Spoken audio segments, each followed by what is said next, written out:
When night fell in colonial America, the world did not simply go to sleep. There were no glowing screens, no humming cities, no endless light pushing back the dark. Instead, darkness arrived completely, quiet, heavy, and unavoidable. As the sun disappeared beyond dirt roads and wooden rooftops, families retreated indoors. Candles were counted carefully, and time itself began to slow. Every sound carried weight. Every shadow mattered. In the 1700s, night was not leisure. It was a test of survival, discipline, and belief. This is not the romantic past we imagine. This is how people truly lived when the lights went out.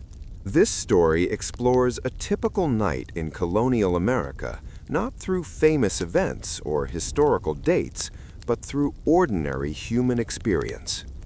We follow the rhythm of darkness, how colonists prepared for nightfall, how homes were lit, how families slept, and how fear, faith, and silence shaped their evenings. From candlelit prayers and communal sleeping rooms to the constant threat of fire, illness, and intrusion, the night revealed realities daylight often concealed. By examining how people slept, worked, listened, and endured after sunset, this documentary uncovers a forgotten truth. In the 1700s, night was not rest, it was vulnerability. And understanding how people faced the dark helps us understand how early America was formed, one quiet evening at a time. In colonial America, the setting sun did more than mark the end of the day. It transformed the entire world. As the final light slipped below the horizon, villages, farms, and towns entered a different reality, one ruled not by clocks or schedules, but by darkness itself. Nightfall was not gradual or forgiving. It arrived with authority, reshaping behavior, emotion, and survival in ways modern life has long forgotten. The sky dimmed first, fading from pale blue to gray, then deepening into a heavy darkness that swallowed the land. Roads disappeared. Familiar paths became uncertain. The countryside, which had felt open and navigable during the day, suddenly turned vast and threatening. For colonists, sunset was a warning as much as a moment, an unspoken signal that whatever needed to be done must be done now. Long before the sun vanished completely, households began to prepare. Outdoor labor slowed and then stopped entirely. Farmers guided livestock into barns or enclosed yards, knowing animals left outside could wander, be stolen, or attract predators. Tools were gathered carefully. Leaving them behind meant risking damage, theft, or injury the next morning. Children were called inside, their play cut short by voices sharpened with urgency. Night was not something to drift into, it was something to brace for. Inside the home, a subtle shift took place. Windows were checked and shutters closed, not just to keep out cold air, but to protect what little warmth and safety the household could preserve. Doors were bolted, sometimes barred with wooden beams. In more isolated homes, this ritual carried a quiet tension. The outside world, once visible and manageable, had become unknowable. Light, the most precious resource after sunset, was handled with care. Candles were not casually lit. Each one represented time, money, and labor. Tallow candles, made from animal fat, burned unevenly and produced a sharp odor. Beeswax candles, cleaner and brighter, were expensive and reserved for wealthier households or special occasions. Oil lamps, where available, required precious fuel that could not be wasted. As darkness deepened, a single flame might become the center of the household. Its glow barely reached the corners of the room, leaving much of the space in shadow. Faces flickered in and out of light. Movements slowed. Voices softened. People instinctively stayed close together, drawn toward illumination as if it were warmth itself. The absence of artificial light changed how people experienced time. Without bright lamps or glowing clocks, evening hours felt longer, heavier. Tasks that were simple during the day became difficult or impossible. Sewing strained the eyes. Reading required holding text dangerously close to an open flame. Writing was often abandoned altogether. The night demanded restraint. Conversations took on a different tone. Families gathered not for entertainment, but for reassurance. Stories were told, some practical, others moral or religious. Elders spoke of responsibility, obedience, and endurance. Children listened closely, not always understanding the words, but sensing their weight. Night magnified emotion. Laughter, when it appeared, was softer. Arguments were discouraged. Harmony mattered after dark. Outside, silence ruled, but it was never complete. The night carried sounds farther than daylight ever could. A snapping branch, the rustle of an animal, distant footsteps, all seemed closer, louder, more threatening.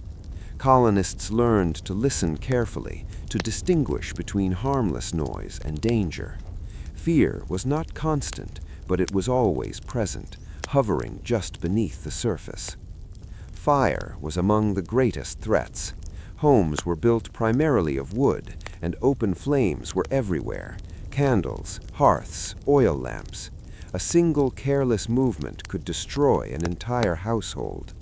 Many colonial towns burned repeatedly, sometimes overnight, when fires spread unchecked in darkness. At night, vigilance was survival. Flames were watched constantly, even as exhaustion set in.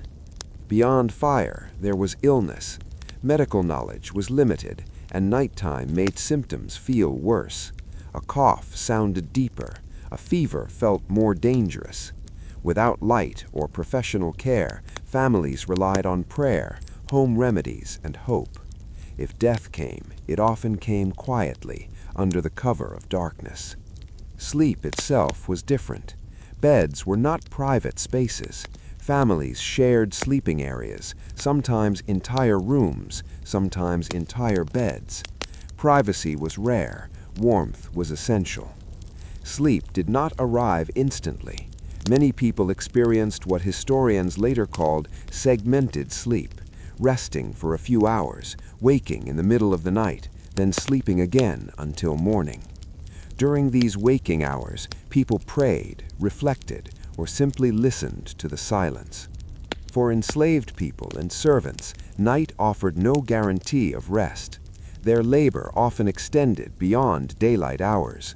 Fires needed tending, animals required care, household duties continued quietly while others slept. Night did not erase hierarchy, it reinforced it. Religion played a powerful role after sunset. Night was believed to be a time when moral weakness and temptation were strongest. Many families ended their evenings with prayer, asking for protection through the night. The night was not only physical, it was spiritual. Evil was believed to move more freely when the sun disappeared, and faith was a shield against it. In towns, the streets emptied quickly. There was no nightlife as we understand it today. Taverns closed early or grew subdued. Law enforcement was minimal. Some towns employed night watchmen, men who patrolled with lanterns, calling out the hours and warning of fire or danger. Their presence offered comfort, but also reminded everyone how fragile order truly was. As hours passed, exhaustion slowly overtook fear. Bodies surrendered to sleep, though minds remained alert. The candle burned low, then was extinguished, plunging the room into complete darkness. Without light pollution, the night was absolute. Even the stars, though bright, offered no comfort indoors. Darkness pressed in from every direction. In this world, morning was not taken for granted. Sunrise meant survival. It meant another day had been endured. People woke with relief, not just rest. Light returned the familiar shapes of the world, pushing back uncertainty and fear. With daylight came labor, routine, and control. To understand colonial America, one must understand its nights. They were not empty hours between days, but defining experiences that shaped discipline, belief, and resilience. When the sun set, the world truly changed, and in learning how people faced that change, we uncover how early America itself was formed. In colonial America, darkness was not something that arrived unexpectedly. It was anticipated, respected, and prepared for long before the sun slipped below the horizon. In a world without electricity, streetlights, or modern convenience, nightfall required planning. The coming darkness was as predictable as the turning of the seasons, yet every evening demanded attention, discipline, and careful routine. For colonial families, preparing for night was not simply habit, it was survival. The rhythm of preparation often began in the late afternoon, when sunlight softened but still remained strong enough to complete essential tasks. Farmers worked with a quiet urgency, aware that daylight was their most valuable resource. Fields needed inspection, fences required repair, and tools had to be gathered before visibility faded. Leaving equipment scattered across farmland risked damage from weather or theft from desperate travelers. Even a forgotten tool could mean hours of lost labor the next day, when time was measured not by convenience, but by physical endurance. Livestock demanded equal attention. Animals represented wealth, food security, and livelihood. Chickens were guided into coops, cows returned to barns, and horses secured within enclosures. Colonists understood that animals left outside overnight faced dangers from predators, theft, or wandering into difficult terrain. Each animal accounted for meant one less uncertainty after dark.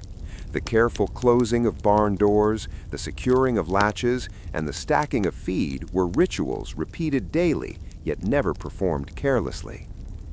Children who had spent the afternoon helping with chores or playing near the household were called indoors with firm voices. The fading sun carried an unspoken command. Outdoor play ended without argument. Colonial childhood was closely tied to responsibility, and children quickly learned that night belonged to adults, order, and caution.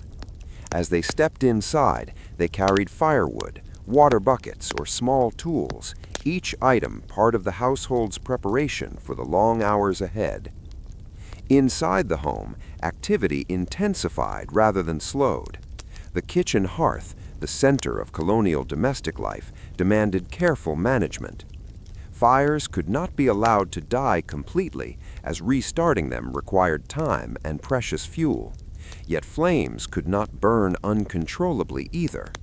Housewives and servants adjusted logs, banked coals beneath ash, and ensured the fire would remain alive but controlled through the night.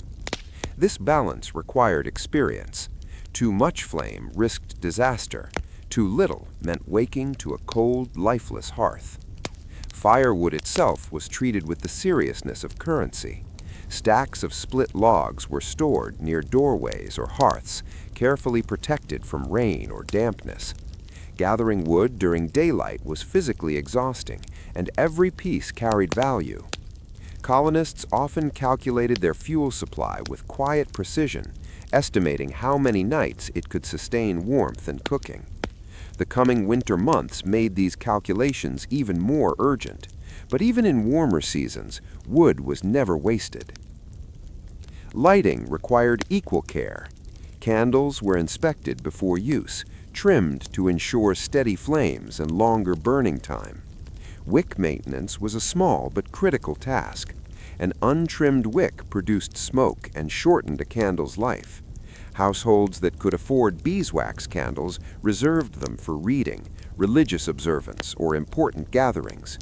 Most relied on tallow candles, which burned dimmer and produced a heavy scent, but remained more affordable. Every candle represented labor, hours spent rendering fat, molding wax, and storing supplies. Oil lamps, where available, added another layer of preparation. Whale oil, fish oil, or plant-based oils fueled these lamps, each carrying cost and scarcity. The lamp's glass or metal housing required cleaning, as soot and residue reduced brightness. The careful filling of oil, the placement of wicks, and the positioning of lamps were completed before darkness arrived, ensuring that households would not struggle blindly once light became necessary. Water, an often overlooked necessity, was gathered before sunset whenever possible. Colonial homes lacked indoor plumbing, and fetching water after dark was dangerous and inconvenient. Buckets were filled from wells, rivers, or communal pumps, then stored inside or near entryways.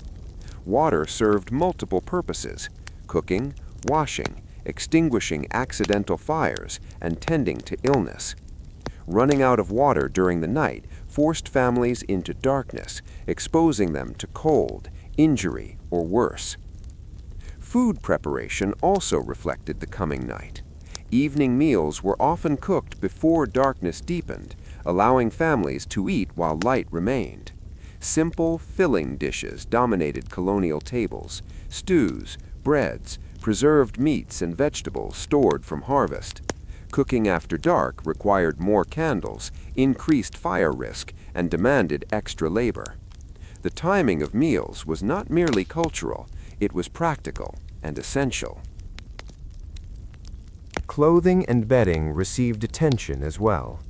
Families inspected blankets for warmth, shook out straw mattresses, and prepared sleeping garments. Colonial nights, even in warmer months, could grow unexpectedly cold. Extra blankets were positioned near beds, ensuring quick access if temperatures dropped. Mothers and elder family members often oversaw these preparations, quietly measuring comfort against available resources. Security played a constant role in evening preparation. Doors were closed and bolted with heavy locks or wooden bars. Windows, where present, were shuttered tightly. These measures protected against weather, theft, and intruders. In isolated rural areas, households stood far apart, and help from neighbors could take hours to arrive. Colonists learned to rely on their own defenses, reinforcing the boundaries between safety and uncertainty. For many families, animals also provided early warning systems. Dogs were allowed to roam yards or rest near entryways, alert to unfamiliar sounds. Their barking served as both alarm and reassurance. The relationship between colonists and working animals was practical but deeply trusted, particularly after sunset, when human senses alone could not guarantee security. As preparation continued, the pace of life gradually slowed. Daylight faded, and tasks shifted from physical labor to mental and emotional readiness. Families gathered tools, folded garments, and organized spaces with deliberate care. Disorder invited confusion in darkness, and colonial households valued arrangement. Every object placed in its proper location reduced risk when visibility disappeared. Religious ritual often marked the transition from day to night. Many colonial families practiced evening prayers, reading scripture, or offering quiet reflection. Faith provided structure and reassurance, framing night as both natural and spiritually significant. Darkness symbolized vulnerability, but also trust that protection would carry the household through until morning. Children were instructed in nighttime discipline from an early age. They were taught to remain indoors, conserve light, and respond quickly to parental instruction. Nighttime accidents were difficult to manage, and obedience became a form of safety. These lessons shaped colonial upbringing, embedding responsibility into daily life. For servants and enslaved individuals, preparation carried additional burdens. Their responsibilities extended beyond personal safety into maintaining the entire household's readiness. They hauled water, cleaned tools, prepared bedding, and tended fires long after family members withdrew from labor. Their work ensured comfort for others, while their own rest remained uncertain. Night did not remove social hierarchy, it emphasized it, assigning labor according to status rather than fatigue. Towns and villages followed similar patterns of preparation. Shopkeepers closed businesses early, securing goods behind wooden shutters and iron locks. Taverns reduced activity as travelers sought lodging or hurried towards safe shelter. Streets gradually emptied and communal noise faded. The shift from public life to private survival was unmistakable. Weather intensified the urgency of preparation. Storms, heavy winds, or sudden temperature drops could transform routine evenings into emergencies. Colonists learned to read the sky, interpreting cloud movement and air pressure as warnings. Securing roofs, checking shutters, and reinforcing doors became critical when weather threatened to amplify the dangers of night. Communication also changed after sunset. Without reliable lighting or safe roads, messages rarely traveled between households at night. Isolation became physical as well as emotional.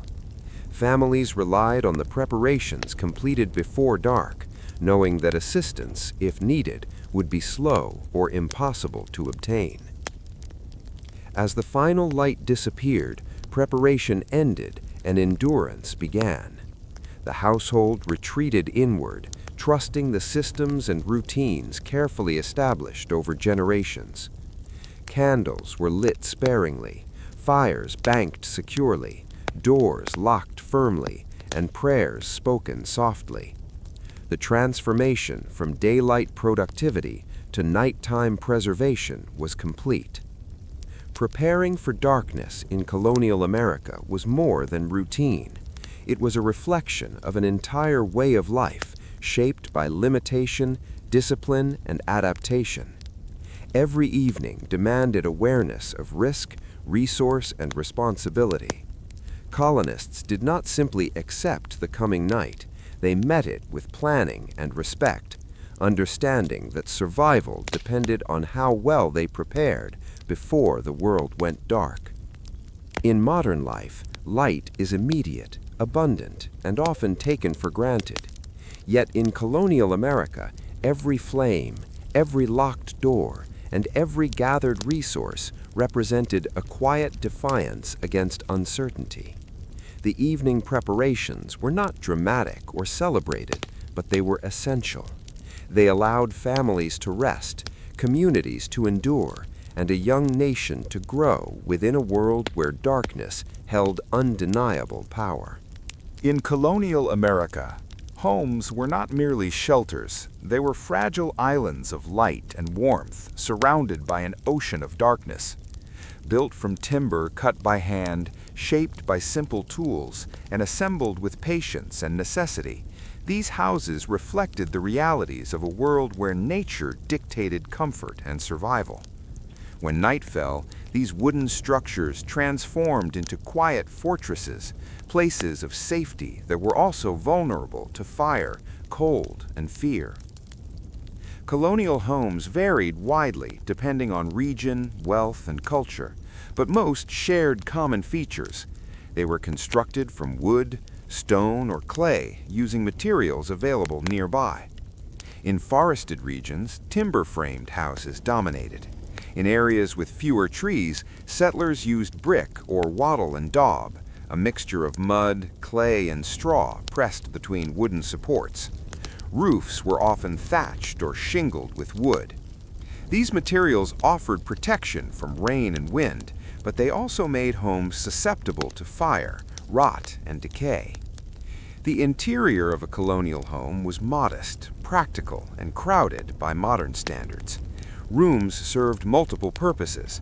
A single large room might function as kitchen, dining space, and living area during the day, then transform into a sleeping area at night. Furniture was sparse and functional: wooden tables, benches, chests for storage, and beds built from rope or wooden slats.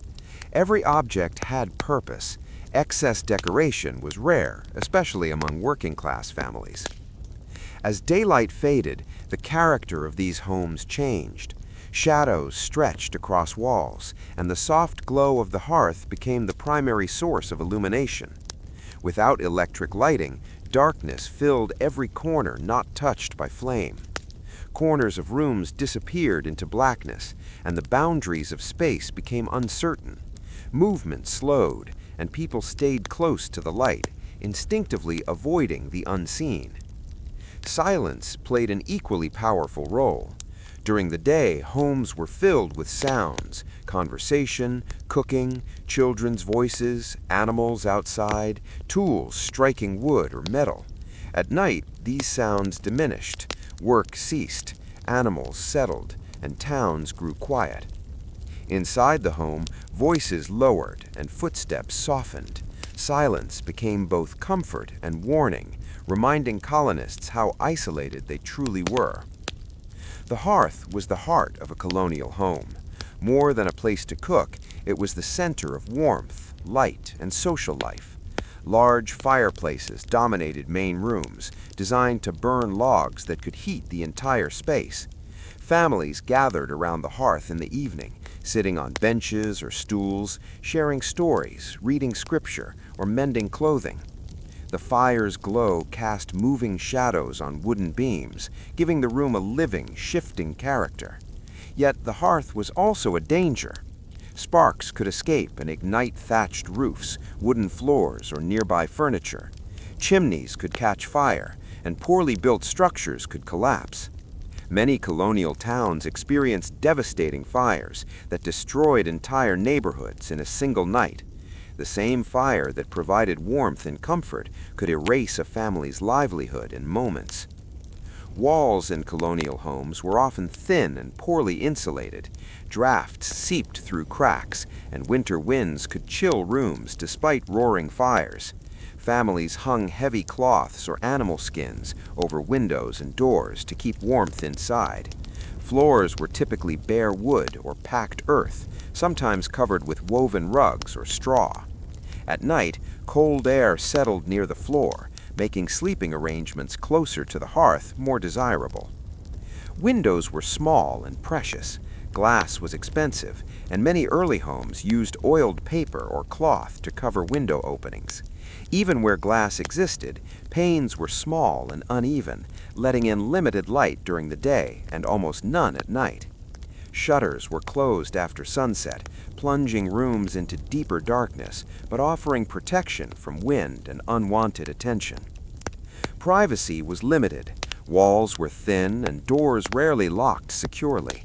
Large families often shared sleeping spaces. Servants and enslaved individuals slept in nearby rooms or lofts, sometimes separated only by thin partitions or curtains. Sounds traveled easily through wooden structures: coughs, whispered conversations, footsteps on creaking floorboards. In the quiet of night, every noise felt amplified. Bedrooms, when separate, were simple and functional. Beds were constructed with wooden frames and ropes woven across to support straw mattresses. Feather mattresses were luxury items owned by wealthy families. Blankets were heavy and layered, often handmade. People slept in nightshirts or simple clothing, conserving heat. Curtains around beds provided warmth and minimal privacy, creating small enclosed spaces within larger rooms. Attics and lofts served multiple purposes. They stored grain, tools, and clothing during the day and became sleeping quarters for children or servants at night. These spaces were often cramped and poorly ventilated, but they provided separation and warmth. Ladders or narrow staircases led to lofts, and climbing them in candlelight required careful balance.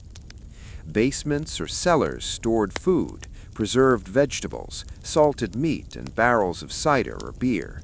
At night, these spaces were dark, damp, and sometimes frightening.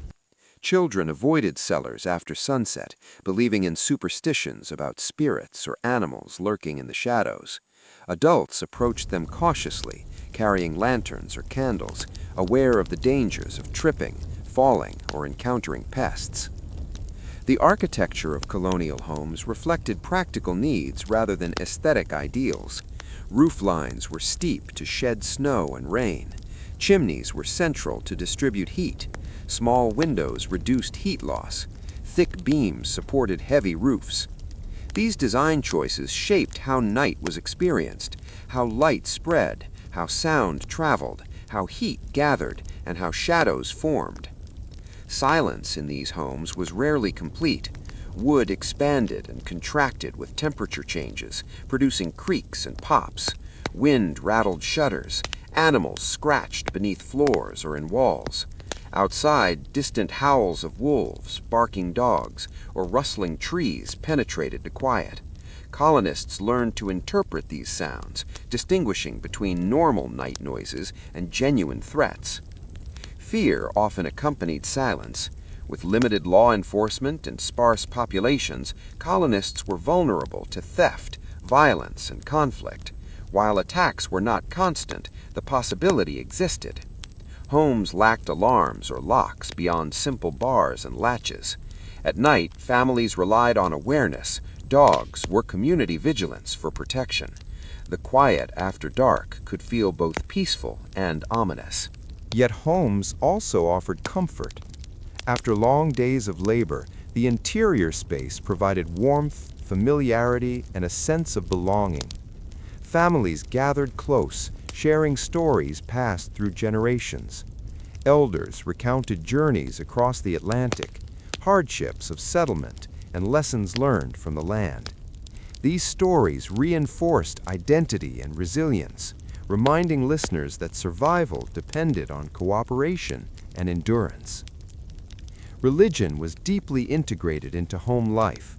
Bibles, hymn books, and religious texts were common household items, even among modest families. Evening prayers and scripture readings were rituals that structured night. The quiet of the home encouraged reflection and moral instruction.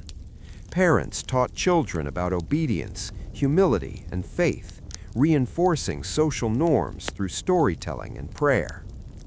Homes also reflected social hierarchy. Wealthier households had larger homes with multiple rooms, servants' quarters, and better lighting. They possessed more furniture, textiles, and decorations, such as tapestries or framed prints. Poorer families lived in single-room dwellings with minimal furnishings. Their homes offered less insulation, less privacy, and fewer resources for nighttime comfort. Despite these differences, all homes shared vulnerability to darkness and nature. Enslaved people often lived in separate quarters, cabins, or lofts within main homes, depending on region and status. Their living conditions were frequently harsher, with minimal insulation and privacy. At night, they continued laboring, tending fires, caring for animals, or preparing for the next day's work. Their experience of home differed profoundly from that of the household owners, revealing the inequalities embedded in colonial domestic life. Silence also shaped emotional life. Without constant noise or distraction, people spent more time thinking, reflecting, and observing. Night encouraged introspection. Some found comfort in the quiet, while others experienced anxiety or loneliness. The absence of modern entertainment meant that imagination filled the darkness, often influenced by folklore, religion, and fear. Children experienced homes differently at night. Shadows on walls, flickering flames, and unfamiliar sounds could be frightening. Parents reassured them with stories, prayers, and physical closeness. Bedtime routines included warnings about the dangers of the dark, reinforcing obedience and caution. These experiences shaped childhood memories and attitudes toward nature and safety. The smell of a colonial home at night was distinctive. Wood smoke from the hearth lingered in the air. Animal hides, cooking residues, and tallow candles produced strong scents. These odors became part of daily life, unnoticed by residents, but striking to modern observers. Smell, like light and sound, defined the atmosphere of nighttime domestic life. Cleanliness was difficult to maintain. Without running water or modern sanitation, homes accumulated dirt, ash, and debris. Evening cleaning routines helped maintain order, but complete cleanliness was impossible. At night, reduced visibility masked imperfections, but pests remained active. Rats, mice, and insects emerged from hiding, sharing the home with human occupants. Despite hardships, colonial homes were places of creativity and learning. Families taught children reading, writing, and practical skills by candlelight. Women sewed clothing, repaired textiles, and crafted household goods. Men repaired tools and weapons. These activities extended productivity into the evening, but required careful management of limited light. The psychological meaning of home intensified after dark. Outside was unpredictable and dangerous. Inside represented control and familiarity. Closing shutters, barring doors, and gathering near the hearth created a sense of boundary between order and chaos. This daily ritual reinforced the importance of family and domestic space in colonial culture. As the night deepened, homes settled into stillness. The fire dimmed, candles burned low, and family members retreated to sleeping spaces. Shadows deepened and silence expanded. The wooden structure held warmth and sound, creaking softly as temperatures dropped. Inside these homes of wood, shadow, and silence, people faced the unknown together, relying on routine, faith, and each other to endure the darkness. Understanding colonial homes at night reveals how architecture, environment, and culture intertwined. These were not merely buildings, they were living systems shaped by necessity and belief. Every beam, hearth, shutter, and bed reflected adaptation to a world without modern technology. In the quiet of these homes, colonial Americans lived, feared, prayed, and dreamed, waiting for morning to return the world they could see and control. In colonial America, the night was an environment shaped as much by absence as by presence. Darkness was not merely a backdrop, it was a living, breathing force that could obscure danger, amplify fear, and test human endurance. Within this deep shadow, one small flickering source of light, candlelight, carried immense significance. It was fragile, precious, and transformative, illuminating the world while simultaneously revealing how dependent colonists had become upon this slender flame. Candles were at the heart of colonial domestic life.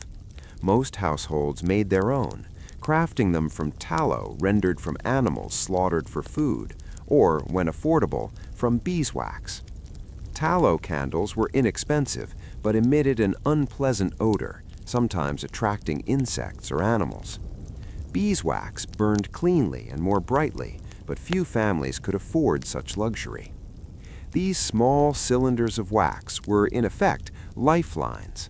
They allowed families to continue work, study, pray, and socialize after sunset. Without them, life after dark was limited, dangerous, and uncertain. Lighting a candle was never a casual act. Each flame represented hours of labor, months of careful preparation, and an understanding of risk. A single candle could illuminate only a small area, and its brightness faded rapidly with the breeze or movement.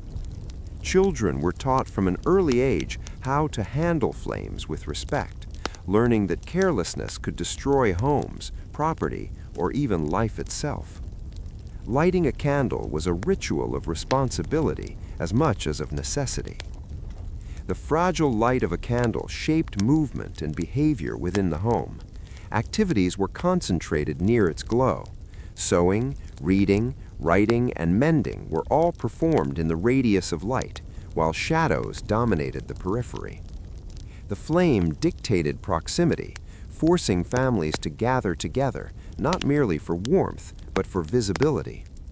Its movement cast dancing shadows on walls and ceilings, creating the sensation of life within the stillness, almost as if the home itself were watching. In wealthier homes, the candlelight extended through elaborate arrangements. Candlesticks of brass or pewter, wall sconces, and chandelier-like fixtures multiplied illumination.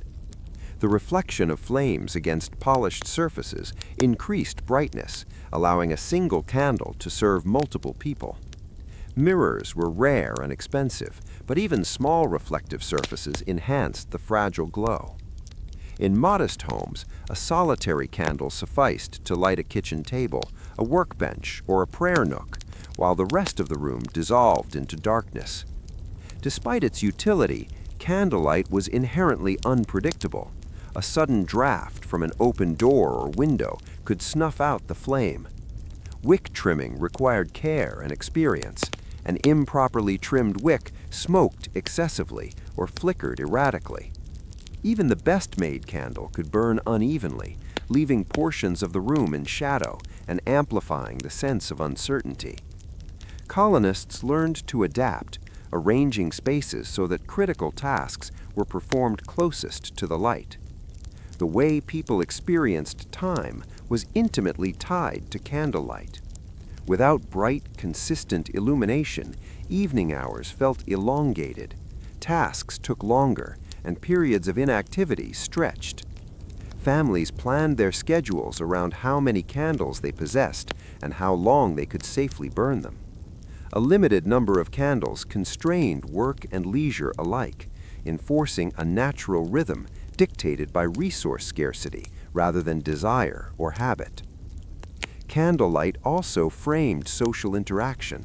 Families and friends sat near the glow, speaking in hushed tones. Voices were measured, laughter was gentle. The flickering shadows created intimacy, a sense of private space, even in otherwise crowded rooms. Storytelling and reading aloud found heightened resonance in the golden glow, as shadows lent drama and emphasis to every gesture and word. The fragility of the flame underscored human vulnerability. In a home constructed from wood and thatch, a single careless spark could destroy months or years of labor. Every evening, careful attention to candle placement, proximity to combustibles, and supervision of children became a ritual of survival.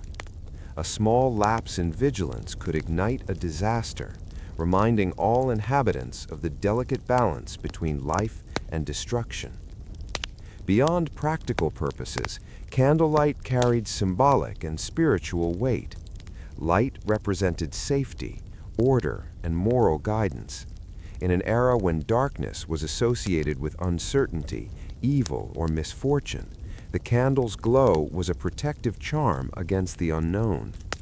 Evening prayers were often conducted with a candle at the center of a room, reinforcing faith, focus, and collective discipline. Religious symbolism intertwined with daily survival, elevating the candle from a mere tool to an emblem of life itself. Outside the home, candlelight extended its influence. Travelers relied on lanterns or handheld candles to navigate roads that disappeared at sunset. Merchants, innkeepers, and public officials arranged lamps to signal activity or provide guidance. A candle in a window could serve as a beacon for neighbors, a signal of hospitality, or a subtle warning. Its light carried meaning as well as function. Even the way colonists slept was shaped by the fragile glow. Candles were kept near beds to allow reading, reflection, or attending to young children or the sick during the night. Many households maintained a ritual of keeping a small flame burning until the household was fully asleep, a precaution against accidents and a reassurance against isolation. The flickering light comforted the mind, warding off fear and enabling rest in an otherwise oppressive darkness. Children grew up intimately familiar with this delicate interplay of light and shadow. They learned to gauge distance, identify objects, and move safely in partial illumination. Their imagination thrived in the half-light, giving rise to tales, fears, and dreams that were inseparable from the environment in which they slept and played. Candlelight shaped the mind as much as it did the home, weaving experience, caution, and wonder into daily life. Candlelight also dictated domestic labor. Women spun thread, wove cloth, and repaired clothing within its limited reach. Men performed delicate carpentry, sharpened tools, and mended harnesses. Every task was governed by the reach of light, requiring concentration, precision, and awareness of vulnerability. The small radius of illumination encouraged efficiency and creativity, fostering skills that would endure generations. Night was structured around the extinguishing of the last flames. Families calculated the optimal time to blow out candles, balancing the need for light with fuel conservation. Some households reserved the final candle for reading, prayer, or reflection, understanding that its glow was precious not only for its practical benefits, but also for its psychological reassurance. Darkness returned incrementally, each extinguished wick emphasizing the transition from order to quiet. The fragility of candlelight also influenced architecture and interior design. Furniture and essential objects were arranged to maximize utility within illuminated zones. Mirrors and reflective surfaces enhanced brightness. Walls were painted or whitewashed to reflect light. Floors were cleared of obstacles to prevent accidents.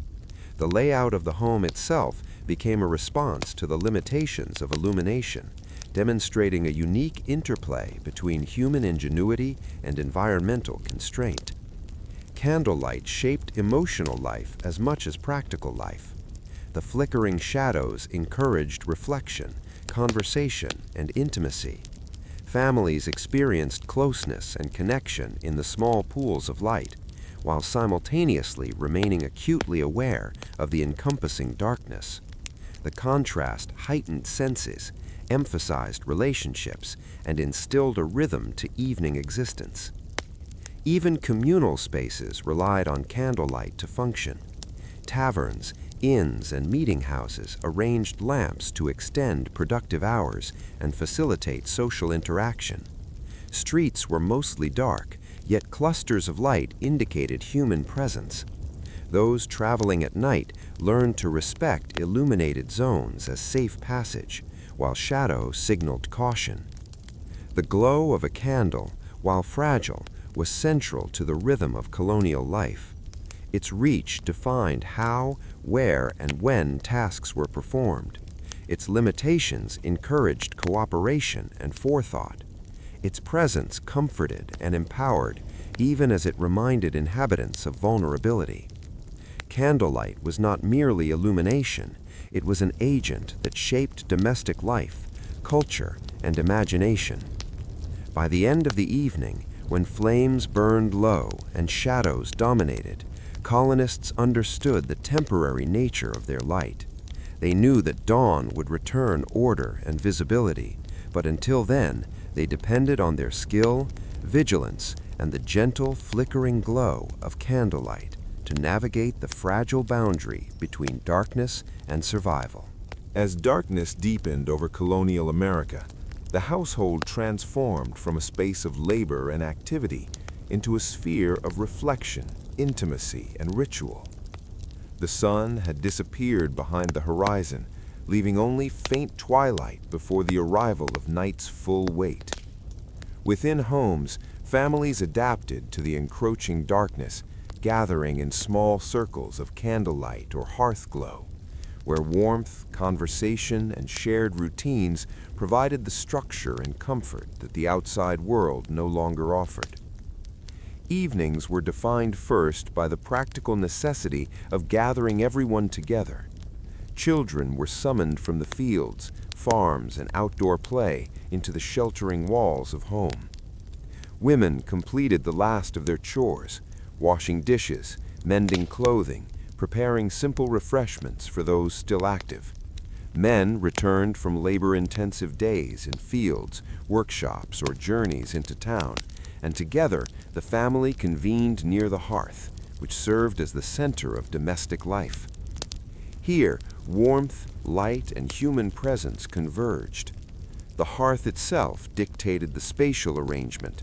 Seats, benches, and stools were drawn close, encircling the fire, so that its glow illuminated faces, hands, and tools. In some households, a large wooden table became the focal point, hosting simple meals or evening work. The flicker of flames cast moving shadows along timber walls and beams, giving even the smallest rooms a sense of animation. Shadows danced on faces, adding dramatic expression to conversation and observation, and subtly heightening the awareness of space within the home. Evening conversations were more intentional than daytime chatter. With labor concluded and the pace slowed, families spoke deliberately, emphasizing instruction, observation, or storytelling. Elders shared lessons from the past, cautionary tales, experiences of hardship, guidance for moral conduct, and narratives about migration, survival, and settlement. Children listened with rapt attention, absorbing wisdom through both words and example. The flickering candlelight intensified the gravity of these lessons, transforming ordinary speech into a medium that educated, inspired, and comforted simultaneously. Storytelling was not merely entertainment, it was education and preservation. Oral histories and family lore were shared in deliberate fashion, ensuring that traditions, customs, and warnings survived across generations. Some narratives recounted the hardships of crossing the Atlantic, establishing farms in the wilderness, or surviving harsh winters.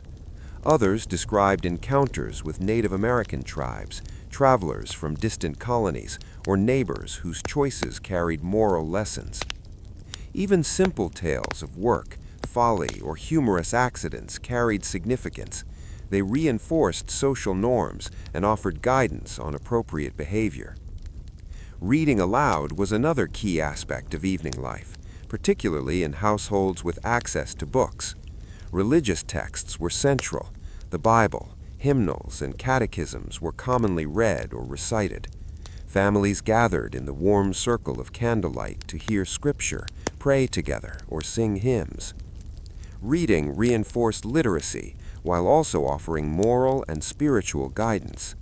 In wealthier homes, other texts, almanacs, practical guides, or imported literature provided knowledge about the natural world, navigation, agriculture, or trade.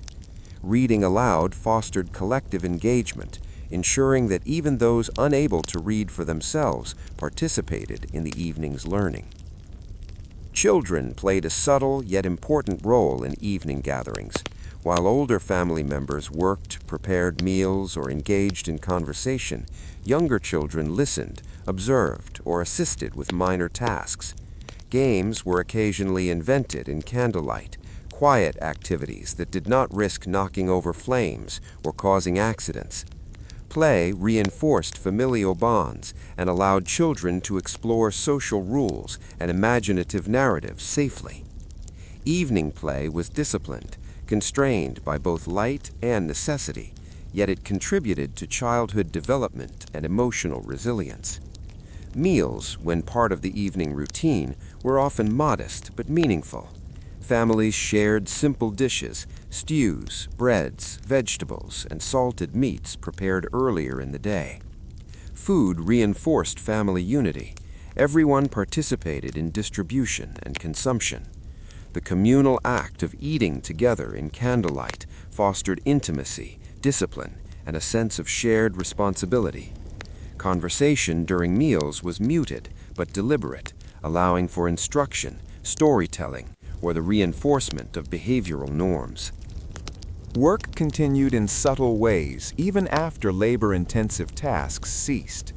Women mended clothing, spun thread, or prepared textiles by the light of candles. Men repaired tools, sharpened knives, and maintained equipment for the following day. Household organization and preparation for morning demanded continued attention, and candlelight delineated these activities, concentrating effort within the small illuminated zones of the home. These tasks were interwoven with conversation, supervision of children, and storytelling, blending work and social life seamlessly. Spiritual practices permeated evening gatherings. Prayer was an essential routine, often structured with formality, repeated from memory, or guided by a family elder. Families recited prayers for health, protection, guidance, and gratitude. Even in less devout households, evening reflection took a similar form: moments of silence, contemplation, and attention to moral instruction. Candlelight symbolized the human connection to the divine, small yet enduring, fragile yet essential, a representation of protection against uncertainty and chaos. Silence was an equally important feature of the evening. Between tasks, conversation, and storytelling, periods of quiet allowed reflection and observation. In these moments, families could listen to the natural world beyond their walls: wind rustling through trees, distant animals, or the faint sounds of neighbors settling in for the night. These auditory cues informed practical awareness and emotional preparation for the night ahead. Silence and light together framed perception, behavior, and emotional equilibrium. In some households, music accompanied evening gatherings. Instruments were simple: a fife, drum, or a homemade stringed instrument. Singing, often of hymns or folk songs, reinforced community, morality, and cultural identity. Music enhanced engagement, balanced labor with recreation, and contributed to the rhythm of life after dark. Children and adults alike participated, blending individual expression with collective experience. The fragility of candlelight, combined with the patterns of household activity, shaped social hierarchy and gender roles. Women maintained oversight of domestic tasks and child-rearing, often coordinating labor, preparation, and teaching. Men monitored larger projects, repair, and farm planning, while ensuring the safety and security of the household. Older children assumed responsibilities according to age and capacity.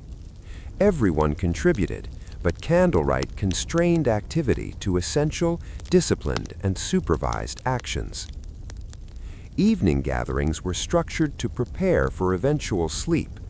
Tasks were completed in sequence, children were readied for bed, and final prayers or reflections occurred in the shrinking circles of light. The process of winding down involved both physical and psychological preparation, easing occupants into rest while reinforcing awareness of the dangers and limitations inherent in a night without artificial illumination. By observing how families gathered and spent their evenings, we see a culture finely attuned to its environment. The routines were practical, yet they carried emotional, educational, and spiritual significance. Candlelight guided movement, dictated behavior, and framed human connection.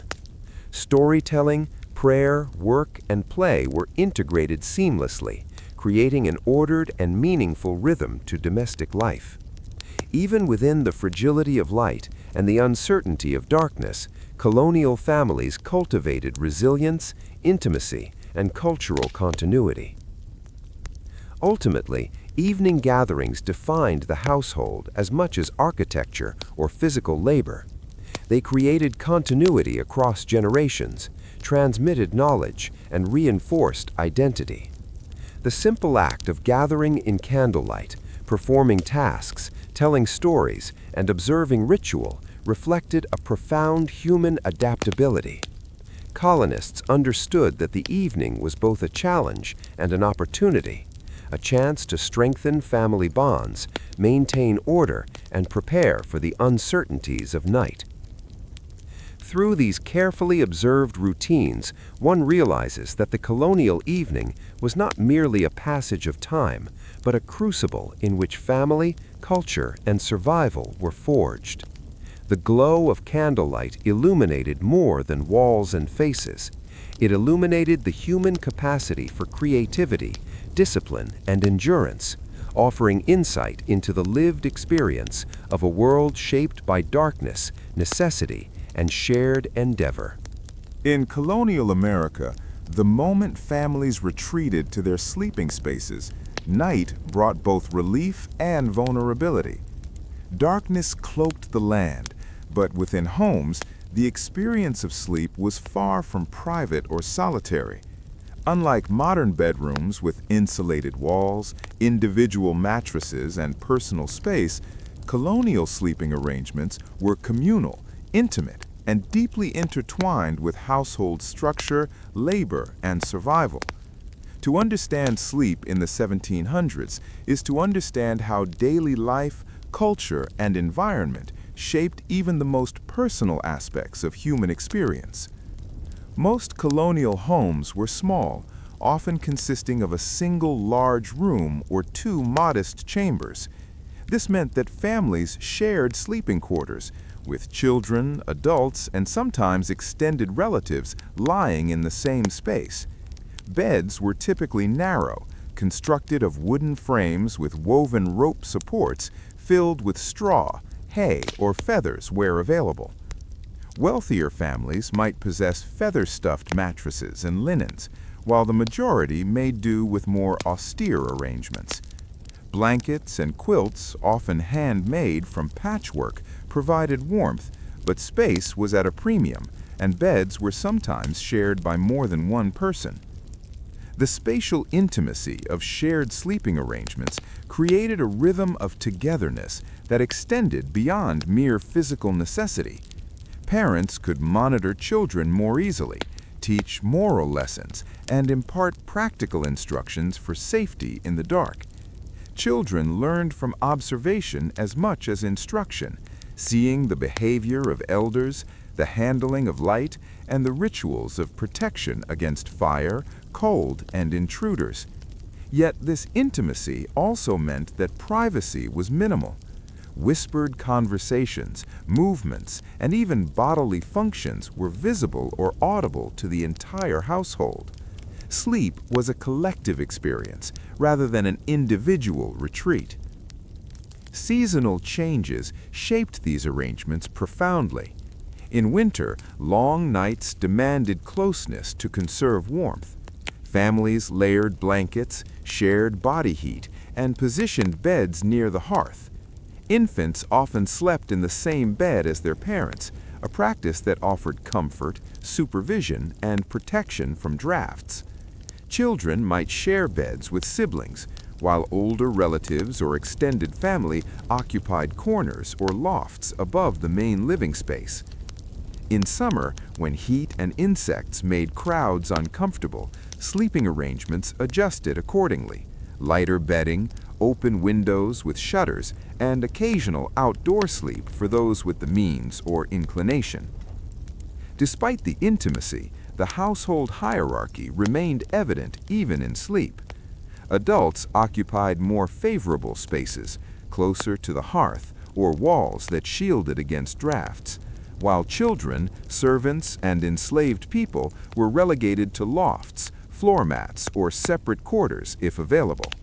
These arrangements reinforced social structure within the home, reflecting the distribution of privilege, responsibility, and vulnerability. Sleep thus became a mirror of the broader societal order, quietly instilling awareness of roles, duties, and expectations. The logistics of nighttime sleep were far from simple.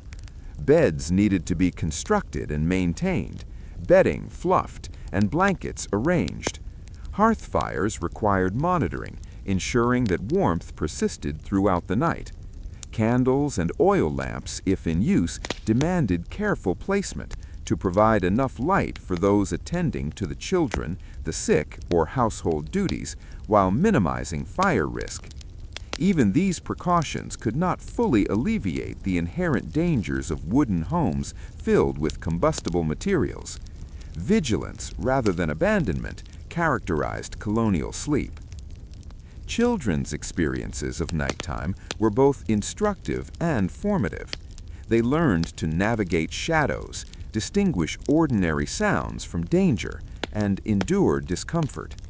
The night was often filled with noises amplified by wooden floors, timber walls, and open windows, the creaking of the house settling, the wind rattling shutters, animals scratching or calling outside. These sounds were interpreted with the wisdom of experience, wolves or coyotes, stray dogs, or simply the natural expansion and contraction of wood. Sleep was layered with attentiveness, imagination, and caution. Infants and very young children added complexity to sleeping arrangements. Parents remained alert to feeding needs, crying, or illness. In households without servants, these responsibilities fell entirely on the mother or closest female relative. The act of tending to a child required the careful management of light, sound, and warmth. Even a small movement could disturb the fragile equilibrium of a sleeping household, yet vigilance was essential for the survival and comfort of the youngest members. Nighttime labor did not cease entirely, even within homes. Enslaved people, servants, and some laborers continued work into the night, often in proximity to the family or in separate quarters. They tended fires, prepared early morning meals, cared for animals, or repaired tools and clothing. Their rest was constrained, their privacy limited, and their bodies were subject to the rhythms of both household necessity and social hierarchy. Sleep, therefore, was a collective negotiation shaped by need, duty, and environment. Lighting was critical to the sleep experience. Candles, lamps, or embers provided minimal illumination for tending the household or offering reassurance to restless children. Their placement influenced movement, safety, and behavior. A flickering candle could reassure a frightened child, allow a parent to read scripture quietly, or permit a midnight task without endangering the home.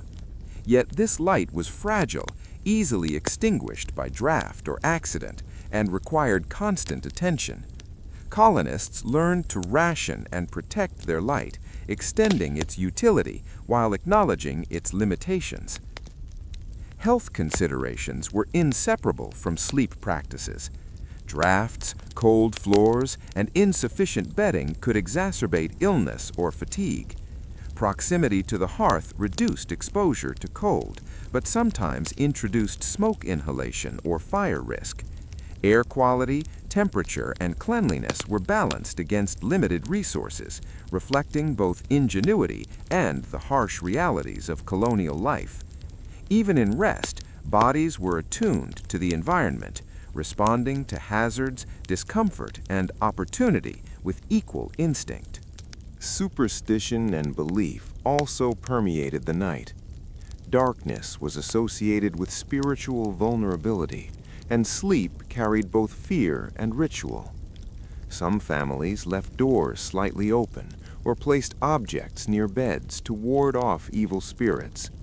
Prayers before sleep were common, and scripture might be recited aloud to instill protection. These acts reflected a worldview in which the unseen, the spiritual, and the natural coexisted in everyday experience. Sleep, therefore, was not only physical rest, but also a negotiation with unseen forces and cultural beliefs. Noise, or the absence of it, played a dual role. Silence was both comforting and threatening. The stillness of a home at night allowed reflection, calm, and the rhythm of breathing, but it also heightened awareness of potential danger. Every sound, creaking wood, rattling shutters, Animal cries was amplified, interpreted, and responded to. Colonists developed acute sensitivity to auditory cues, allowing them to anticipate danger or respond to needs without light or visibility. Sleep was a conscious practice, intertwined with perception and vigilance. The structure of sleeping arrangements influenced family bonds. Proximity reinforced intimacy, teaching children trust, respect, and cooperation. Siblings learned to navigate space together, sharing blankets and observing unspoken rules. Parents guided children through the night, combining instruction with care. Household cohesion was reinforced not merely by conversation and labor, but by the shared experience of being awake, partially aware, and interdependent within a single space. In wealthier households, bedrooms were more distinct, but privacy remained limited. Large families might assign rooms according to age, gender, or status, yet walls were thin and doors offered only minimal separation. Servants and enslaved individuals slept in adjacent quarters, often near essential work areas such as kitchens or stables. The distribution of sleeping spaces mirrored social order and operational necessity, emphasizing function over comfort or individuality. Despite its lack of privacy, sleep in colonial America had a rhythm and beauty of its own. The shared experience fostered resilience, empathy, and awareness. Families adapted to environmental challenges, cold, draft, pests, while maintaining emotional bonds and cultural continuity. Sleep was a microcosm of colonial life, reflecting interdependence, hierarchy, vigilance, and endurance. It shaped generations, reinforcing lessons learned through day labor, evening gatherings, and shared adversity. Animals added another layer of presence.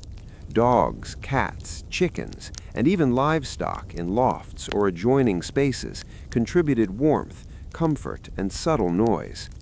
Their movements and sounds were part of the household environment, integrated into sleep practices and domestic routines.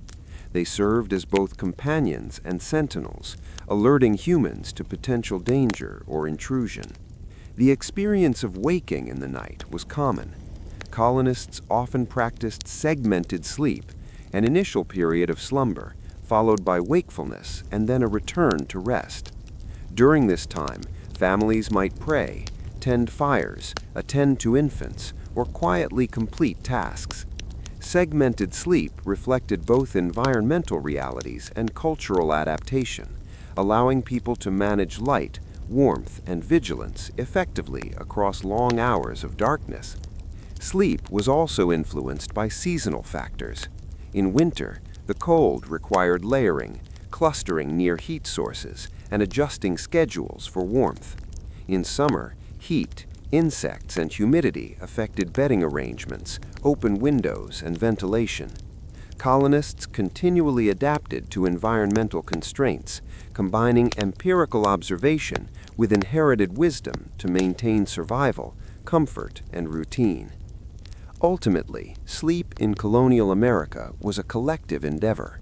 It was shaped by architecture, light, labor, social hierarchy, belief, and environmental reality. Privacy was secondary to survival, vigilance, and shared responsibility. Within the walls of homes constructed from wood, stone, or clay, colonists created order in darkness, transforming vulnerability into discipline, fear into care, and night into a continuation of communal life. The intimacy of shared sleep also reinforced identity and culture.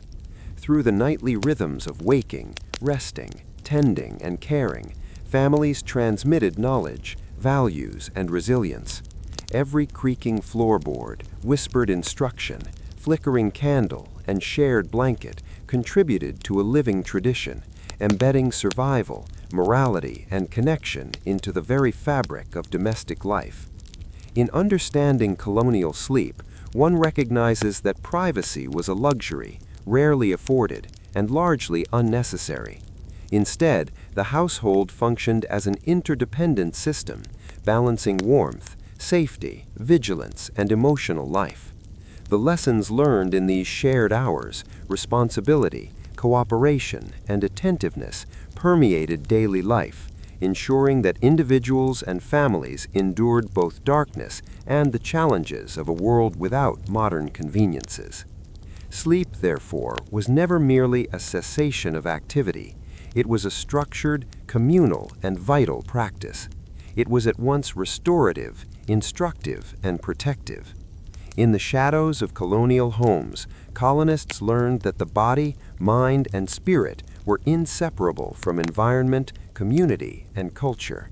Privacy might have been absent, but connection, awareness, and resilience flourished, carrying each household through the night until the dawn brought light, labor, and life once more. In colonial America, night was never merely the absence of light. It was a realm of uncertainty, danger, and heightened awareness. The sun's departure marked more than a natural cycle. It signaled the beginning of a period when human vigilance had to surpass the ordinary demands of the day. Houses, streets, and towns that seemed safe under the clarity of daylight became unpredictable under darkness. Fire, crime, and the unknown were constant companions, shaping behavior, architecture, and the very culture of evening life. Fire was the ever-present specter of danger. In a time when homes were predominantly constructed from wood, thatch, and other highly flammable materials, a single mistake could destroy an entire household or even a neighborhood. Cooking, heating, and illumination all depended on open flames, hearths, candles, and oil lamps. Though essential, each flame represented risk. Sparks escaping a fireplace or an unsteady candle could ignite beams, floors, or drapery. Many towns had suffered devastating fires that reduced families and livelihoods to ashes, creating a collective awareness of vulnerability that persisted long after each blaze was extinguished. Families adopted meticulous precautions. Hearths were carefully monitored, fireplaces lined with stone or brick when possible, and chimneys swept to prevent accumulation of flammable soot. Candles were positioned in sturdy holders and placed away from fabrics, papers, and wooden surfaces. Children were taught early the importance of fire safety. Never touch flames, avoid crowded or unstable areas near fires, and alert adults to hazards immediately. Despite all measures, the fragility of fire remained a source of anxiety. One moment's carelessness could undo months of labor, destroy food stores, and threaten life itself. Crime was another ever-present concern after dark. In larger towns and settlements, opportunistic theft, assault, and burglary were not uncommon. Streets were largely unlit.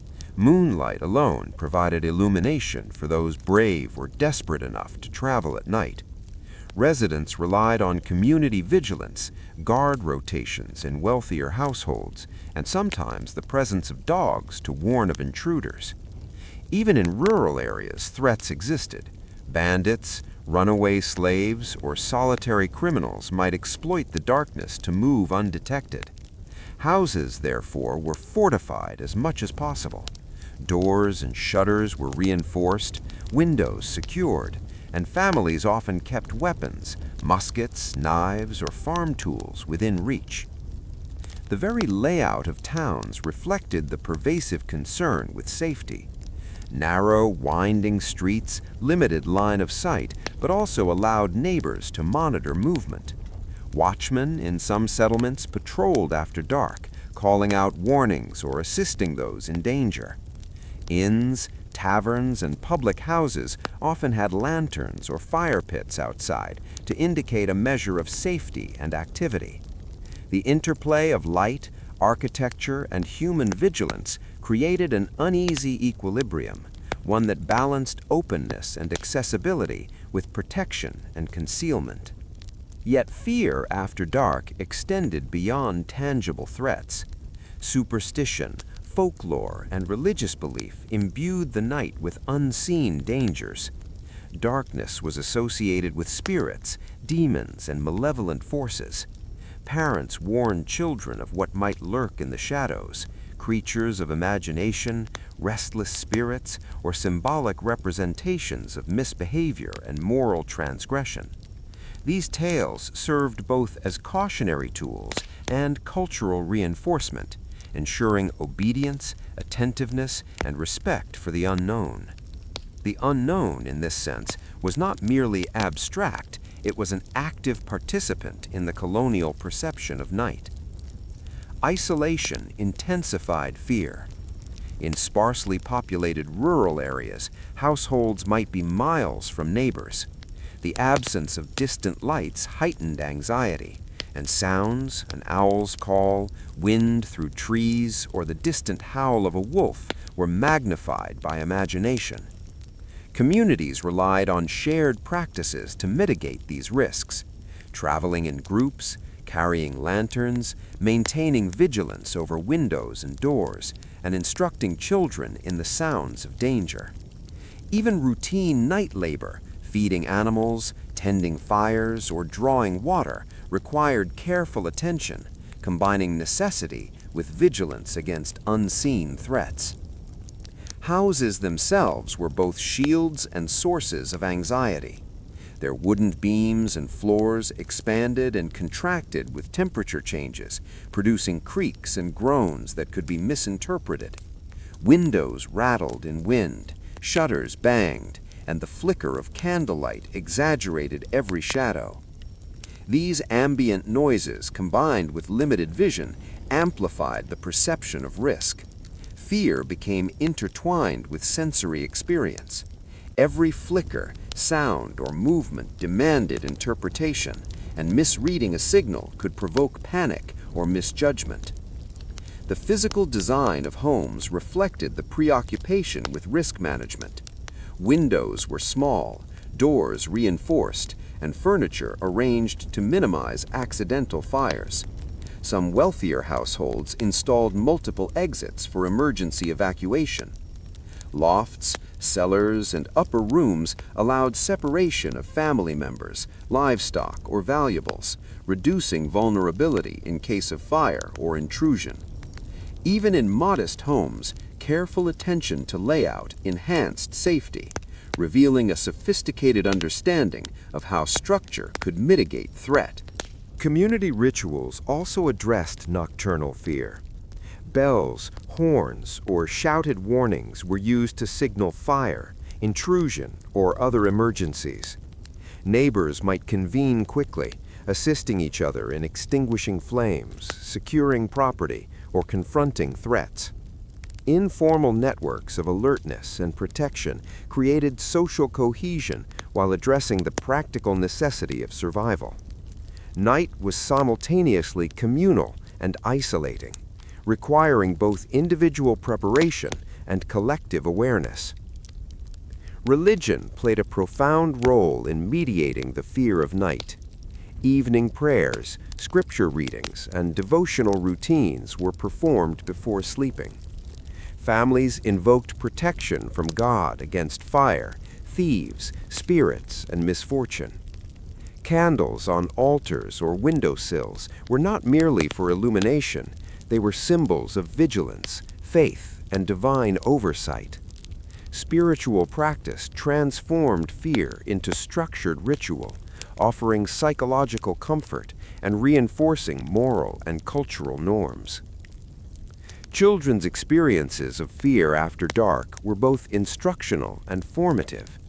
Tales of spirits, thieves, or wild animals encouraged obedience, attentiveness, and imaginative engagement.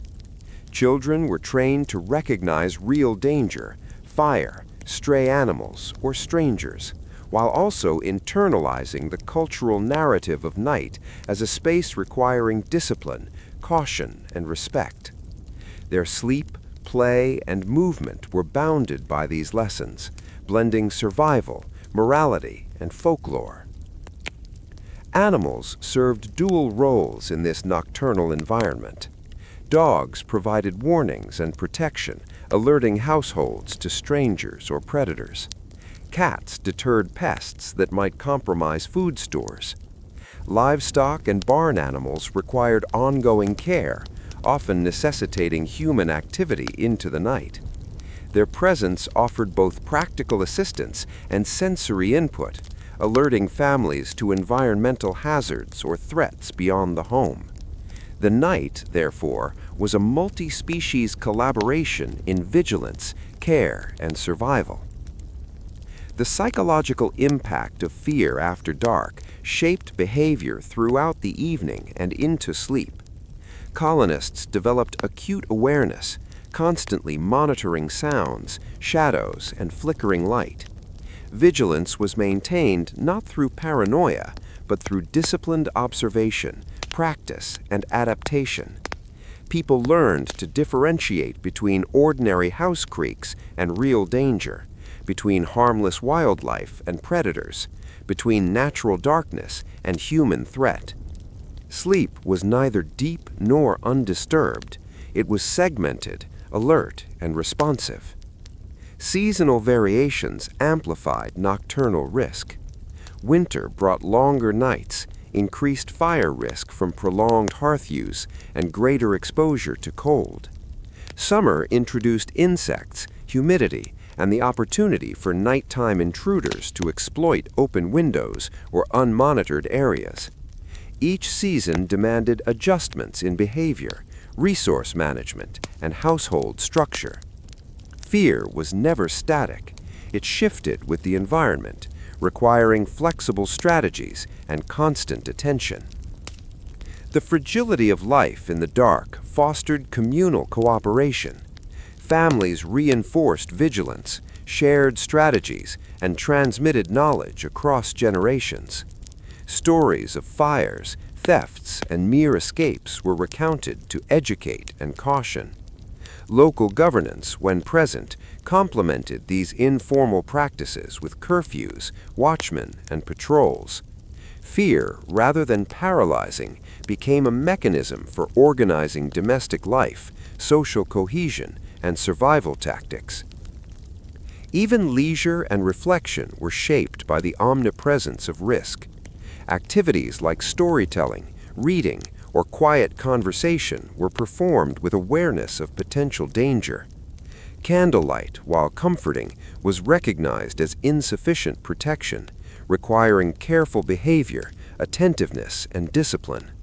The nocturnal world demanded respect and adaptation, a constant balancing of comfort, utility, and caution. The experience of fear after dark in colonial America was both external and internal. Threats of fire and crime were tangible, while the unknown, superstition, and imagination amplified anxiety.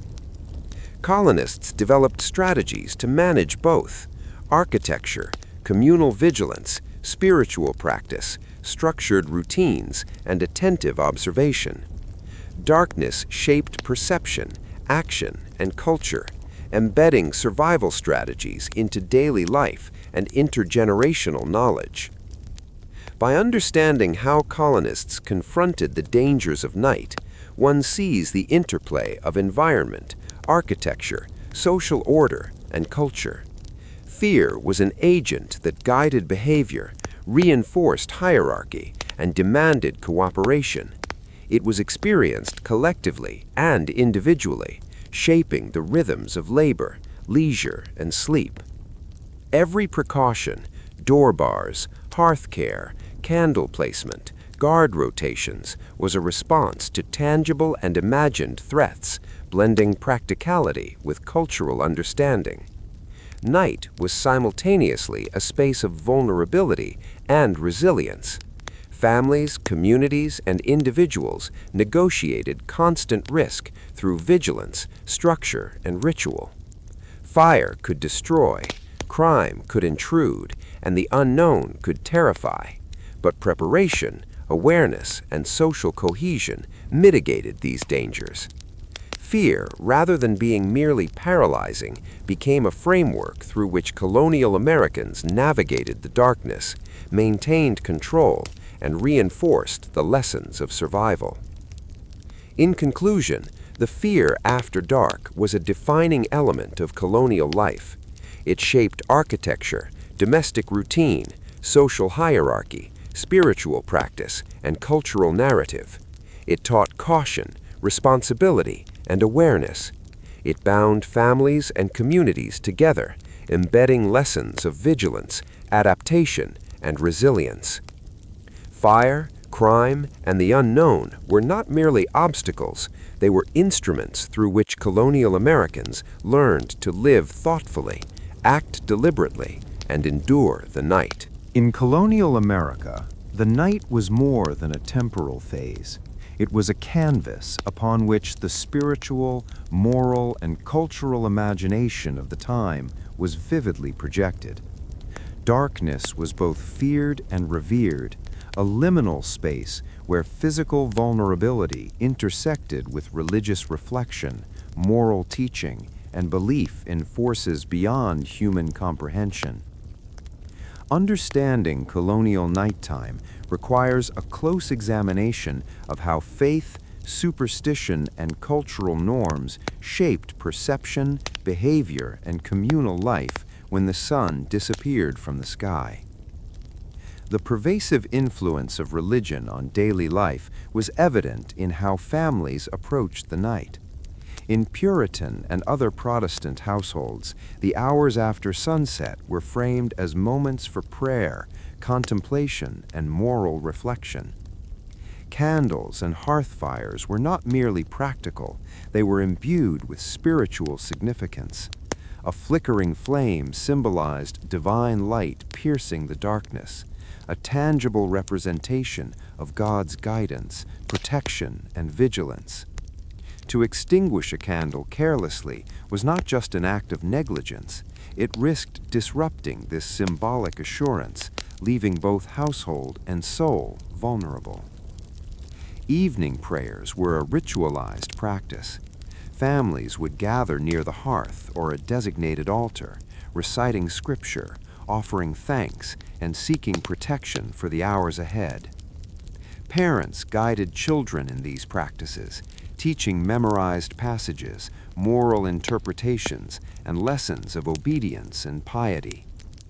Prayer reinforced the notion that darkness was not merely a physical state, but a moral and spiritual landscape in which vigilance, faith, and collective responsibility were essential for safety, clarity, and divine favor. Belief in unseen forces, both protective and malevolent, infused the night with meaning. Shadows were interpreted as both natural phenomena and as manifestations of spiritual presence or danger. A creaking floorboard or rustling wind might be a reminder of God's omnipotence, or alternatively, a signal of malign spirits or demonic influence. Folklore blended seamlessly with religious doctrine, creating a worldview in which every sensory cue could carry moral or spiritual significance. Night was a theater where human behavior, divine oversight, and supernatural forces intersected. Candles, lamps, and hearth fires were central to the spiritual understanding of night. Their placement and maintenance were acts of devotion as much as practicality. In some households, candles were lit on windowsills to symbolically extend God's light beyond the home, warding off evil and signaling hospitality were spiritual vigilance to neighbors. The fragility of flame mirrored the human condition.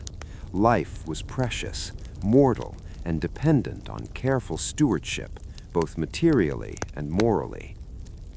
Superstition and religious belief were inseparable.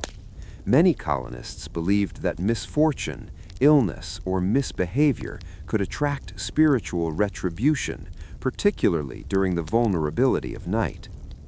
Parents warned children of witches, spirits, or demons that roamed the darkness, teaching obedience and moral discipline through fear tempered with faith. This cultural blending of cautionary tale and religious instruction reinforced communal norms while preparing individuals for survival in both physical and spiritual dimensions.